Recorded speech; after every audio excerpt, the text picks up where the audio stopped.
he talks about waking up every day and making your bed, and then boom, you already have an accomplishment for that day. How many can you?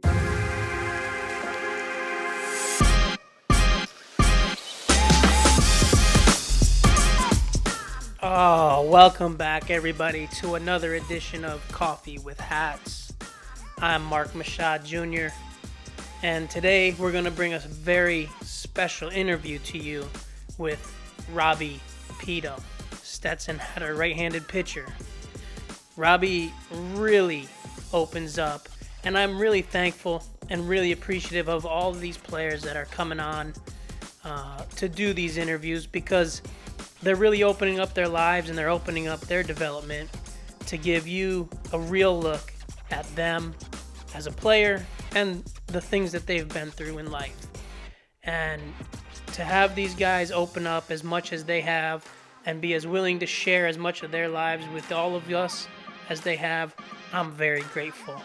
And I can't really express how much it means to me that they are getting involved with Coffee with Hats and giving all of us a great look into their lives.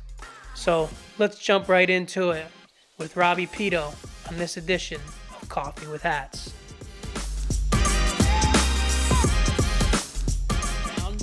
And let's check in to Coffee with Hats with Robbie Peto. Robbie, how you doing?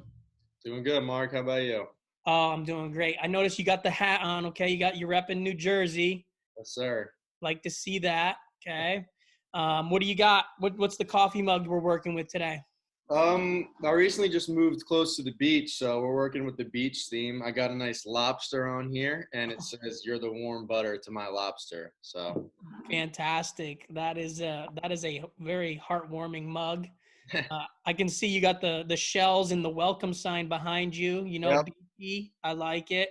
I've got the protein mixed with iced coffee today. You're always So, on your grind, Mark. it's a little bit different being, kind of stuck at home. I'm not doing the things that I like to do as far as getting physically active as I normally would, but you know, Yeah. you got to You do and what you got to everybody do. else. Yes. So moving on to that grind, um, Monroe Township High School, grew up in New Brunswick, New Jersey. Tell everybody what it's like growing up as a young man, Robbie Peto. Well, actually, I was born in New Brunswick, but I grew up in Monroe my whole life. Um, but no, growing up was awesome. My town had a pretty like good and rich tradition in baseball, and from the time I think I started playing travel ball when I was 6 for the 8U team, and my dad was our coach for my whole life, and we had the most winningest team in Monroe history, and we played instead of playing Little League, we played Cal Ripken and Babe Ruth, and actually made it to the World Series twice and placed third in the country. So we had a pretty good team. It was really fun to grow up and play and get better with all those guys. And luckily, we all stayed together through high school, so it was really nice. And being uh, being a baseball player, obviously you love the game and you come from a baseball background. Your grandfather played with the New York Yankees, got to AAA. He played baseball at Seton Hall. Your father played at Rutgers. Um, I want to get to that, but outside of baseball, what were you doing day to day? Like what were the fun things that you guys were doing as kids, and what was going on over there? Yeah, well, I mean, growing up in Jersey, you obviously got the Jersey Shore, which is a really popular spot in the summer to a lot of tourists. So, I mean, summers it was, going to the beach with your neighbors. I actually was pretty fortunate. My neighborhood, I was unfortunately one of the youngest ones of the kids that I hung out with.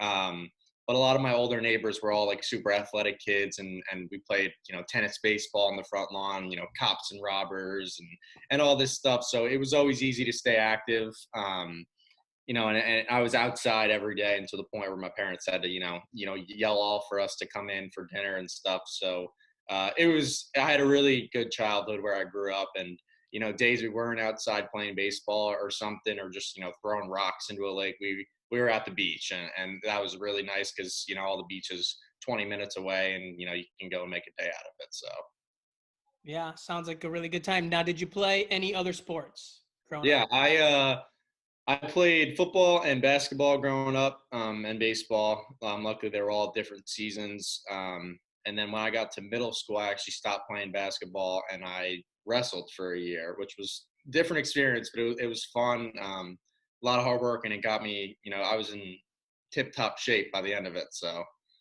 Yeah, I've lived in a couple of communities where wrestling is really, really big. And I yeah, really think learning that that competitiveness of one-on-one man, person on person, yeah. that kind of is really helpful.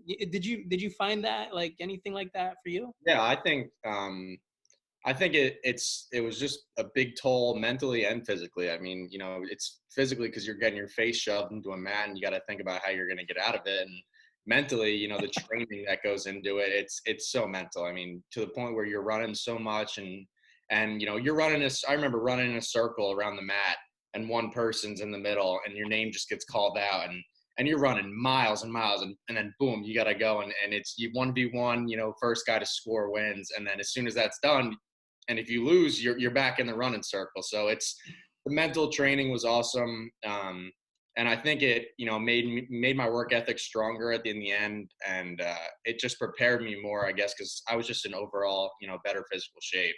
So yeah, let's talk about your dad and your grandfather, and how what it was like, growing up with those guys that were really successful in the game, and then how that impacted you. Yeah. So my dad and my grandpa, they grew up in Tom's River, which actually was where Miola's from, and so I've known Miola and for a while, and that's besides the point. But Tom's River, they have three high schools in the district, and so baseball was always really competitive there. And my grandpa was the coach there for a while at Tom's River North, and he was the athletic director. And my dad and his brother went to North, and they have like every record, and my aunt like every record in the books there, and so it's a really competitive baseball area. And my grandpa played at Seton Hall under Bob Shepard, who's like a legend around there. Hmm. um, and after that was drafted by the Yankees. Played there for years, made it up to AAA, never made it to the show, but realized it was time for him to end because they had just had my father. So it was my grandma raising my dad, traveling on the road, Yeah. and my grandpa realized that it was time for him to really start his family and focus on that. Um, and then yeah, my dad ended up growing up to be a really really good player. I actually probably my senior year, before the draft, my mom had showed me an article in the newspaper from when my dad played in Tom's River, and it was like Peto batting 537 with 6 home runs, drawing attention from MLB scouts, and I up until that point in my life I had no idea. I knew my dad was a good player, but I didn't know that he was drawing that kind of attention, and he ended up going to Rutgers. He played there for a few years before he hurt his arm, ended his career. um, but yeah, it was just awesome growing up and having them in my life because they had both, been to that point where I wanted to get, whether it was professional or Division 1, and it was a huge help. Yeah. And did that kind of instill some of those competitive juices in you? Yeah. Oh yeah. My dad was pretty tough on me, as me being the coach's kid. He was definitely tough on me, and I was definitely held to higher expectations, which I hated at the time. Hmm. Because if I messed something up, it was like the world was ending. But if one of my teammates messed something up, it was like, get them next time. But I think in the long run, it ended up helping me because I held myself to higher expectations as I started to get older, Yeah. and I think that discipline that he instilled on me when I was growing up, I then put that on myself, and I think it made me into a better player, better competitor, and just tougher in general. And the toughness, the competitiveness, uh, the the the want to be a leader, that kind of all kind of came a full circle for you this past year, where you came in and you really wanted to work to become a captain, and you end up earning the opportunity to be a captain. Um, What made that so important for you? I guess, growing up on my travel teams and stuff, I was always looked at as, one of the leaders. And then I was a captain for 2 years in high school. Um, so it was kind of always something that I just kind of had and I embraced. And then, I started my career off at North Carolina and then transferred to JUCO and then finally ended up at Stetson. And then, I wanted to, be a leader in my first year at Stetson, even though, I was my first year there, but I was kind of an older guy after transferring. And so I had that kind of veteranship, I guess you could say. But I didn't want to step on any toes, it just being my first year. And then, when I decided to, to turn the draft down and come back, I was like, all right, you know what? Like, this is my second year here now. I feel like I've finally, found a home. I'm finally coming back. How can I, really make the most out of myself and the team there? And so when Coach Trimper put all that, leadership stuff together, I was like, all right, this is something I really want to do. I want to have a role on the team.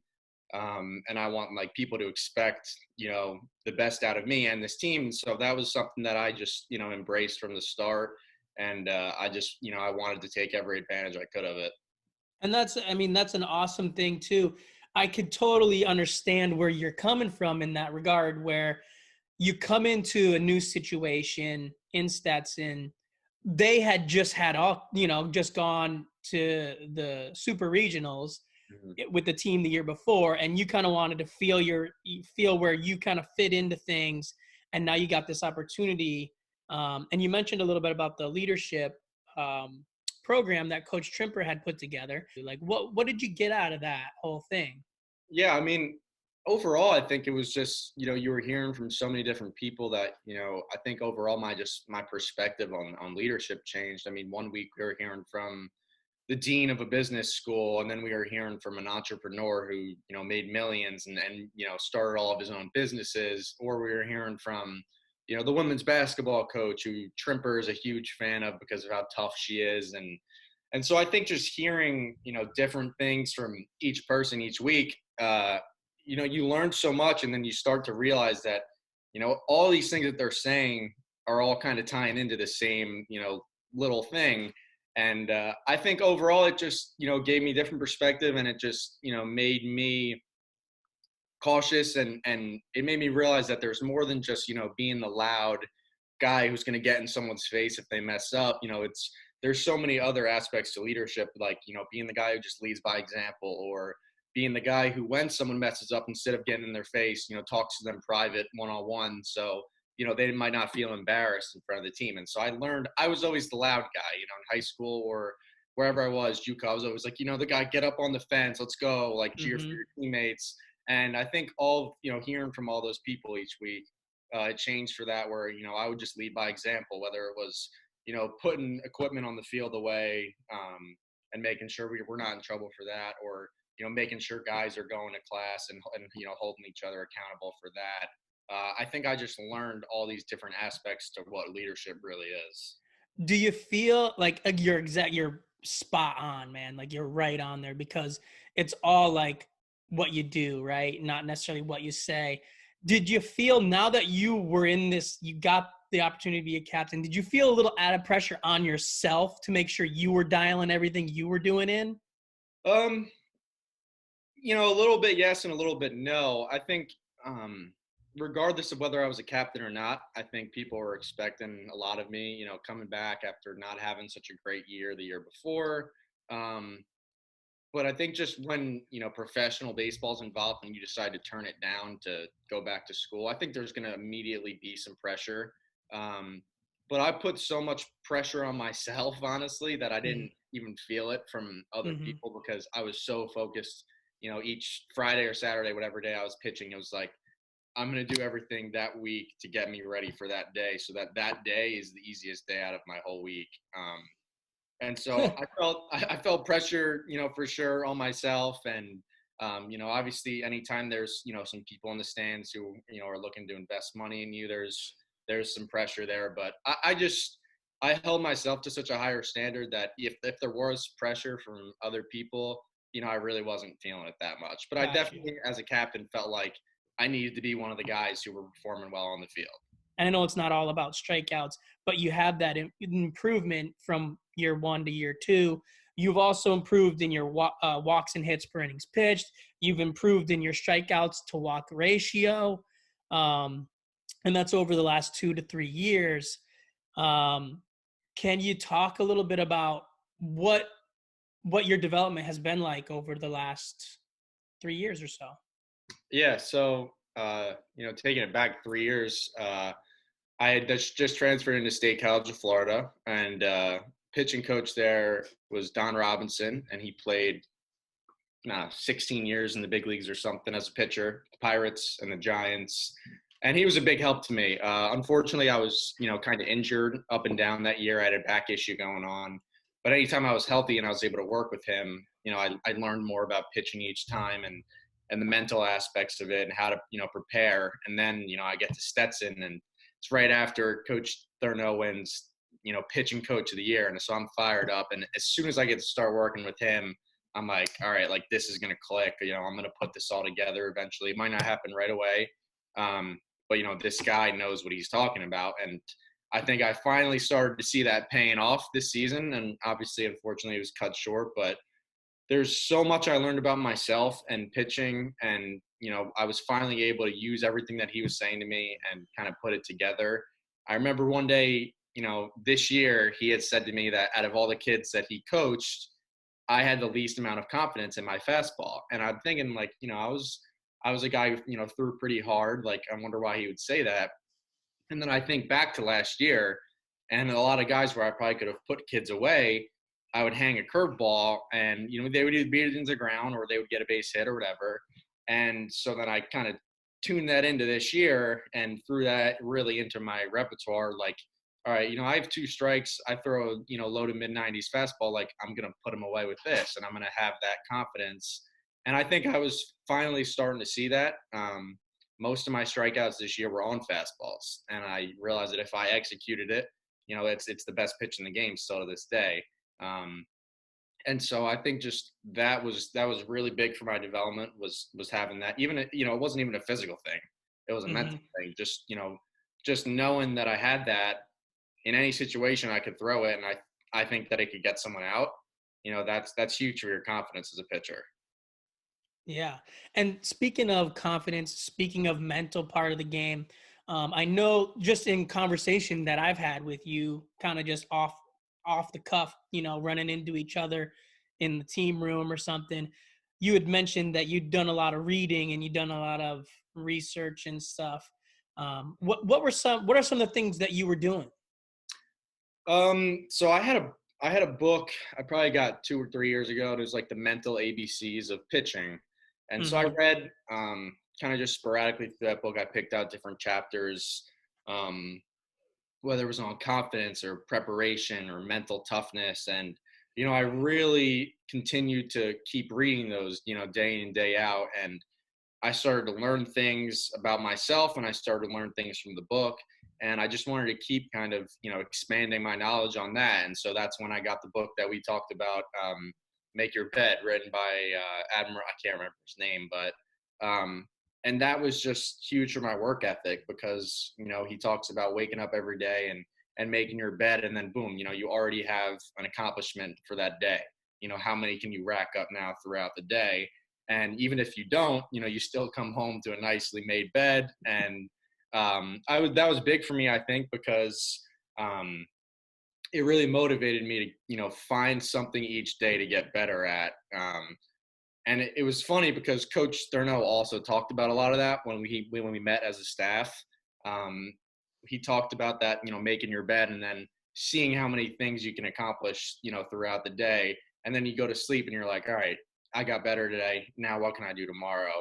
And I think that was just never ending for me. I always, each day I wanted to get better at something and see, how it could translate to the field. And I think that was part of the reason why I was, having success this year was because I really, for the first time in my life, I was really like, I put this work in, I deserve it, like it's going to pay off. And that was something, even when I started to have success, it was week in and week out, I was trying to get better at something. And, whether it was the lift the next day after my start, I was like, all right, I did well last week. Let's see how much better I could do this week. Do I have to add some sets into my workouts? Do I have to add some reps? I always try to do, if it's something, if we're squatting for 7 reps or something, I always try to do 8. I always try to do one more than what we're supposed to. Because if I'm doing 7 and the whole team's doing 7, everyone's just getting same amount of work in, how can I get more in? And so I always try to do one more rep or something. The mental training definitely paid off way more than I thought it was gonna. I felt even if I was in a tough jam on the mound, I felt mentally like, okay, how can I get out of this? Minimizing the damage, and I just kind of rode with it. That's awesome. And it's one thing to be taught something, it's another thing to read something and be like and have it click in your brain. But now you're actually taking these things and applying it and implementing it into your life, and that's how the impact is happening for you. Maybe and I love the way you were challenging yourself, competing with yourself each week. Are there any of these things that you were able to kind of take from from the books you read or from the things that you learned from Coach T and implement it into the moment of being in a game? Oh yeah. I'd say the biggest example was in that first book that I read,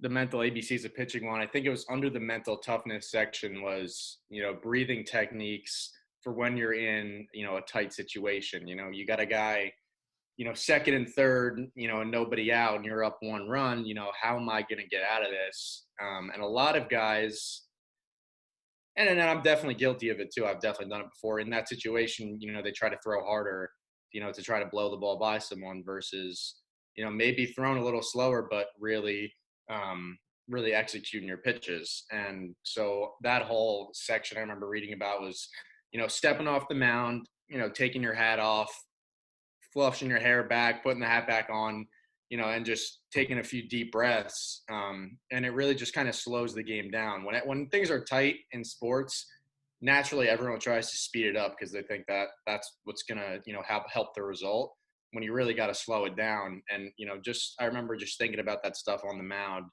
slow the game down. Don't try to be too perfect. Trust your stuff. Um, Mm-hmm. Execute, throw with conviction. I think those things this year really helped me because I didn't, I wasn't throwing scoreless outings every time. Like I had let up some runs and stuff, and I was in some tight jams that I needed to work out of. And Mm-hmm. that's when I really think I channeled things that I learned, so that when, it was second and third, okay, I need to pop up in the infield, or I need a short pop up, and then I can go at the next guy for like a ground ball, and then, I could strike the last guy out. Those were all things that weren't really running through my mind, but I knew that I was prepared for, and I knew that if I just locked in and just tried to execute that, I could get out of this jam without, letting up too much damage. Mm. Man, that's fantastic. That's the stuff right there. And if I'm hoping that other players might watch these things too. And if there's a high school kid out there that's watching this video, hopefully they just got a little nugget of something that could help make them better. So that's really awesome that you shared that with us. And talking about adversity on the mound, adversity on the field, and in all the interviews so far, when I've talked to guys, I've asked them about a little bit of adversity that they might have gone through and what it's taught them. And I was just wondering if there's anything that you're willing to share with us that's been an adverse situation that you've that's made you tougher, that's made you better, or whatever it's done for you, and how you've maybe taken something that seemed like it was the worst thing that could ever happen and then flipped it into something, made it something that it was great for you. Do you have anything that you'd be willing to share with us? Yeah. So right before I came to Stetson, I guess it was the summer of 18. My best friend Zach at an EC had passed away.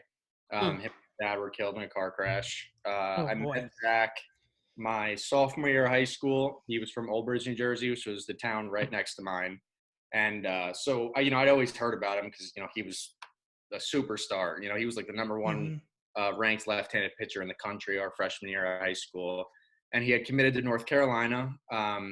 and I met him at an All-Star game at the end of our season, and was just asking him about UNC because I just started to get recruited a little bit. Asked him what he liked because I grew up a big Tar Heel basketball fan. My uncle worked for Dean Smith, so my whole family kind of rooted for UNC. And I remember sitting watching a UNC South Carolina baseball regional game, and I was like, I really want to go here. So I was trying to soak up all this information from him about it. And I ended up committing there probably, month and a half later after that talk. Mm. And so then, we had the rest of our high school career, and we talked all the time, and learned stuff from each other. We actually faced each other opening day our junior year, and there was, it was packed. There were so many people there. It was really cool. He struck out like 11, I think. Mm. And so we got really close. And then after my senior year, right after the draft, I enrolled in UNC. And we had to do a 6-week, I believe, summer course. So all of our freshman class was there early, kind of just getting acclimated to the school and everything. And we were in all classes together, and our dorms were all in the same building. So it was, every day we were either playing basketball or hanging out, playing video games, and we got really close. And then we had our whole freshman year together, which was awesome. Just being from Jersey, you kind of have, that extra bond, especially going down south and playing. There was 4 of us all within a half hour of each other. So it was definitely cool. At the end of that year, I transferred to State College of Florida, and Zach also transferred to the same school, and we were roommates there. He absolutely balled out that year, committed to Florida State for the next year, and then passed away in a car crash that summer. So, yeah, it was pretty tough. I remember answering the phone call that morning, and it was just, it was the worst day of my life without a doubt. Excuse me. It just helped me. I think I don't know if you ever really overcome something like that, but you always just try to reflect on the positive times that you shared together. Mm-hmm.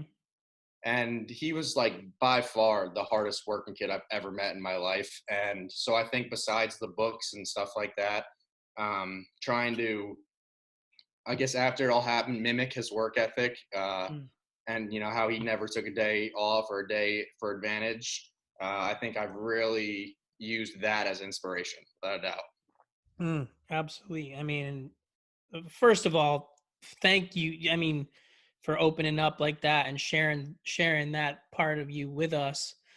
But to have that as a driving force, that is, you just, we appreciate every second that we get to be around each other, and it's got to give you some crazy perspective on the game, on life, on people.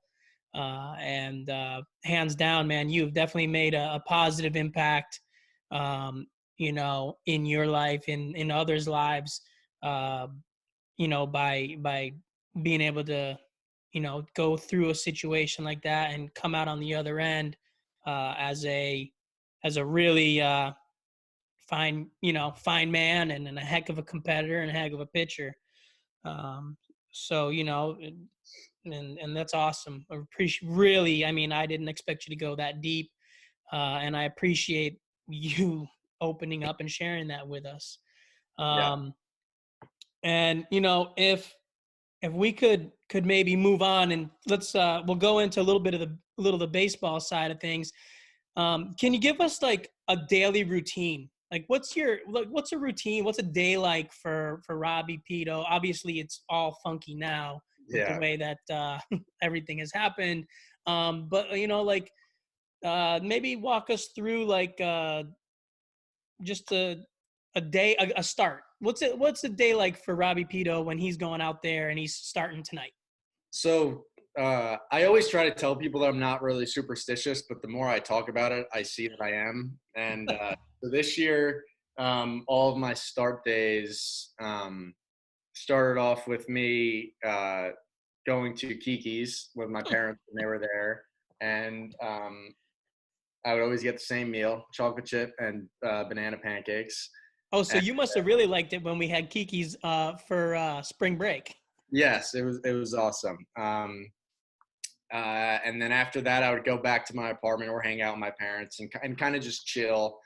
For a 6:30 game start, I would usually get to the field around probably 4:30, and then after that, it was just kind of lock in. It was headphones on, start stretching, start foam rolling. I always told Kelsey, our trainer, like, okay, I'm probably gonna need some stretching or some treatment at this time.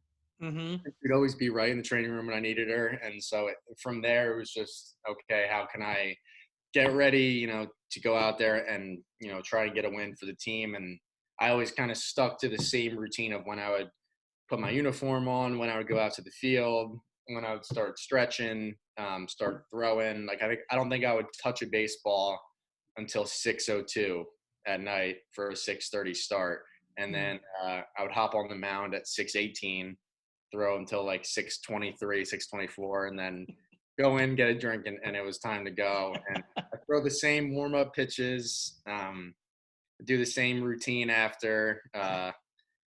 And then it was just go time from there. I sit in the same spot in the dugout. Always put a sweatshirt on, even if it's hot. Pitching long sleeves. I don't know. I'm pretty superstitious the more I talk about it. It's been an absolute it's been awesome, a pleasure to get to sit down and talk to you. We are really finding some positives out of this thing where we've got to kind of be separated, and the whole season got kind of thrown off whack. And getting to sit down and talk with people and get it closer to who you guys are as people, and kind of the trials and tribulations of life. I know I've always kind of had a connection with you. We're both Yankee fans. We both think Pat's cheesesteak is better than Gino's cheesesteak. And so we've got those connections. And so having you on as the first pitcher was awesome. Thanks for having me. Yeah, absolutely. So let's go into the last bit here. We're going to enter into our segment called Three Strikes. And so these are going to be three quick hitters. Think Stetson baseball players. And now I got to say, come up with one person. Okay, we had Fago on last time, and I'd be like, okay, I'd ask him, who is this? And he'd come up with like 4 or 5 people. And so we kind of just rolled with it. But give me that first person that comes to mind. And you know what? We had a great time with Eric, so I'm just giving him a hard time. He's an overthinker. He is an overthinker. Exactly right. Just a little bit. Okay. So, 3 strikes. Who has the best taste in music on the team? Best taste in music, I would probably have to go with Kyle Ball. Kyle Ball, didn't see that coming. Yeah, I think we kind of like the same music. And anytime he's on the aux, there's a lot of songs that I'm gonna like, and you're feeling them. I'm gonna let him know too. I'm like, I love this song, so I'd say Kyle Ball. Yeah. Nice. What is in the head? Speaking of music, what's in the headphones on a game day? Oh, game day. I really step out of my comfort zone on game day. I'm a big country guy. I love country music. I like a little bit Drake and some other guys, but game day I'm bumping 50 Cent, Eminem. Like I'm trying to get into that killer mode. Everything's kind of out. Everything just gets thrown out the door on game day. I'm bumping whatever's gonna get me ready to go out there and kill. So love it. I literally love it. Who is the teammate that makes you laugh? Austin Dilbert. Austin Dilbert gets to you, huh? Yeah, you wouldn't even think that something he said would make you laugh, and then you find yourself cracking up about it. And I'm going to tell you, Austin Dilbert's been a popular answer on 3 strikes also. He's genuine entertainment. He is genuine entertainment. And that I'm going to kind of change my next question then. Who is the most sarcastic on the team? This is a tough one. There's 2 people immediately that come to mind, and it's Nick Cardieri and Austin Wood. Okay. They locker right next to each other, so there's a lot of sarcasm coming out of that corner. Also brings me to the year before, and I could throw Mitchell Singer in there, but I think the most sarcastic. I think if there's just something I say, And I know a sarcastic comment is coming right after from it. It's got to be awesome, but Fantastic.